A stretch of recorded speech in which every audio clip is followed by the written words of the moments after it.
हनुमान जयंती हो तो साहब मस्जिद के बाहर नाचना है। जो जितनी हेट स्पीच इस्तेमाल करेगा, टोपी दाढ़ी वालों को सताएगा, लिंच करेगा। तरुण नाम के व्यक्ति की हत्या हो गई, तो मर गया। ये कांग्रेस नेता पवन खेड़ा नहीं, पवन खटारा है, या फिर ये कहे कि मोहम्मद परवेज खान है।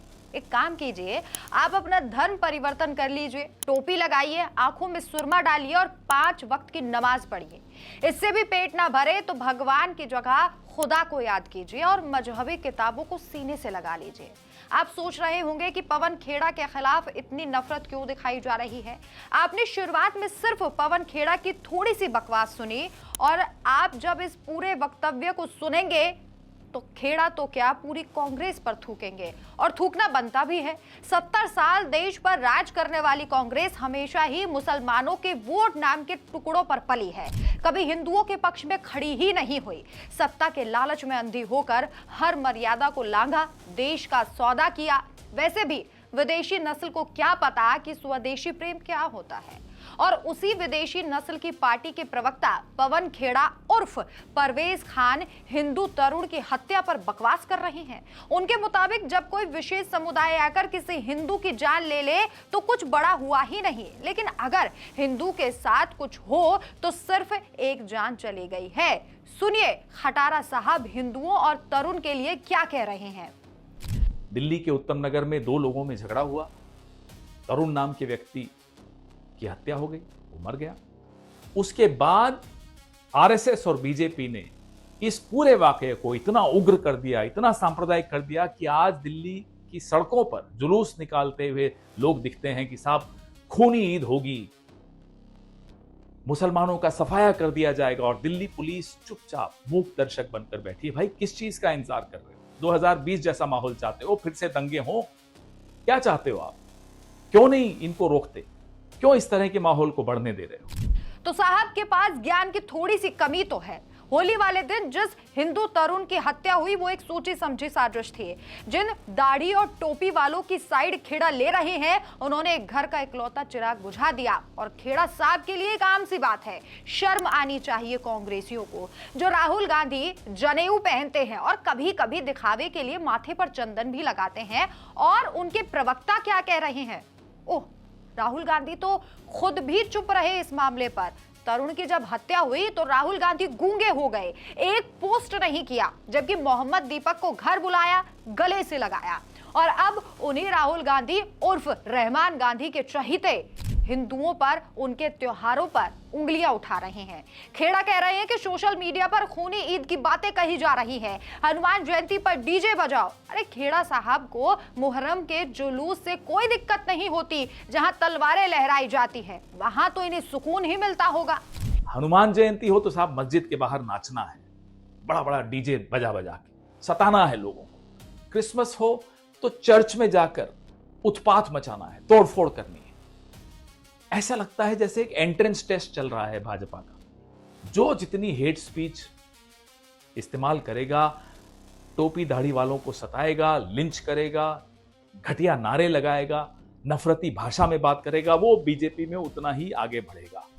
खटारा के अनुसार, माफ करना, खेड़ा की माने तो हेट स्पीच बीजेपी में जाने के लिए एक एग्जाम है, तो फिर कांग्रेस में जाने के लिए हिंदुओं को गाली देना, हिंदुओं की लिंचिंग पर चुप रहना एंट्रेंस एग्जाम होता होगा। पवन खेड़ा कांग्रेस के लिए शायद अब नासूर बन चुके हैं। इन्हें सिर्फ बोलने से मतलब है। इस पार्टी को अपने देश से नहीं बल्कि दूसरे देशों से प्यार है। अब खेड़ा का ईरान इजराइल पर बयान भी आप सुन लीजिए। एक और फैशन हो गया है, इजराइल के नए नए इश्कजादे घूम रहे हैं सड़कों पर, सोशल मीडिया पर, मीडिया में। अरे इश्कजादों, आपको पता है कि भारत का ईरान से जो रिश्ता है वो कितना पुराना है और क्यों है? क्या आपको थोड़ा सा आइडिया है कि भारत फिलिस्तीन के साथ किन परिस्थितियों में और क्यों खड़ा रहा, और कैसे भारत का विश्व में इतना बड़ा कद हुआ? इतना बड़ा कद इसीलिए हुआ कि भारत सिद्धांतों पर चला। आज ऊपर से नीचे तक देखिए, सरकार में और पार्टी में, बीजेपी में सब इश्कजादे बने घूम रहे हैं इजराइल। कह रहे हैं इजराइल हमारा फादरलैंड है, फादरलैंड होगा आपका फादरलैंड। लेकिन प्रधानमंत्री से हमें कोई उम्मीद है नहीं। ये जो आरएसएस ने नफरत के बीज बहुत सालों से बोए हैं, अब वो बहुत बड़ा वृक्ष बन गया, नरेंद्र मोदी की सरकार का संरक्षण है, फल भी आ रहे हैं उसमें। एक बात तो साफ है कि पवन खेड़ा जितने कॉन्फिडेंस से ये सब बोल रहे हैं, इससे एक बात तो पता चलती है कि वो कांग्रेस के ही प्रवक्ता हो सकते हैं। इतना ऊल जुलूल और बिना तथ्य और सिर पैर के बोलना सिर्फ कांग्रेस प्रवक्ता के बस में ही हो सकता है। ईरान के लिए तो इनके दिल में इतना दर्द है, लेकिन तरुण के लिए ये सब गूंगे बन गए हैं, क्योंकि कांग्रेसियों की आत्मा मर चुकी है। इतना सब कहने के बाद भी खेड़ा खुद को हिंदू बता रहे हैं, और वो भी बिना आंखों में शर्म लिए। ये इम्तिहान की घड़ी है, ना केवल पुलिस के लिए, ना केवल सरकारों के लिए, उनको तो छोड़ ही दीजिए, ये मेरे और आपके लिए, हिंदुओं के लिए बहुत बड़े इम्तिहान का दौर है।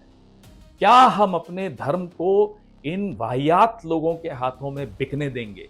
क्या इस संघ जैसे लोगों के हाथ में क्या हमने ठेका दे दिया अपने धर्म का? क्या हम बचाएंगे अपने धर्म को? ये इम्तिहान पूरा विश्व देख रहा है, और इसमें हमें पास होना है। इस सभ्यता को फेल नहीं होने देना, अपनी विरासत को फेल नहीं होने देना है। हमें पूरी उम्मीद है हम मिलकर इन नफरती गैंग्स का मुकाबला करेंगे, इनको फिर से इनके नागपुर के बैरक्स में भेजेंगे।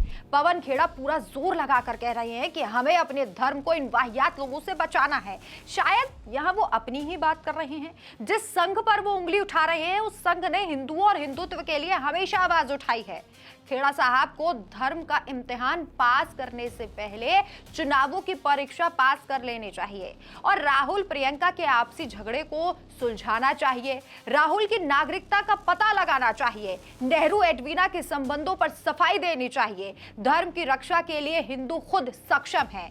खैर, पवन खेड़ा उर्फ मोहम्मद परवेज खान के इस वीडियो पर आपकी क्या राय है? कमेंट करके अपनी राय जरूर बताएं, और ये बात ध्यान में रखिए कि ऐसे कुछ चंद भर, मुट्ठी भर कांग्रेसी हैं जो आज देश में नफरत फैला रहे हैं और एक विशेष समुदाय को बचाने की कोशिश में लगातार जुटे हुए हैं, क्योंकि इन्हें सिर्फ सत्ता में आना है।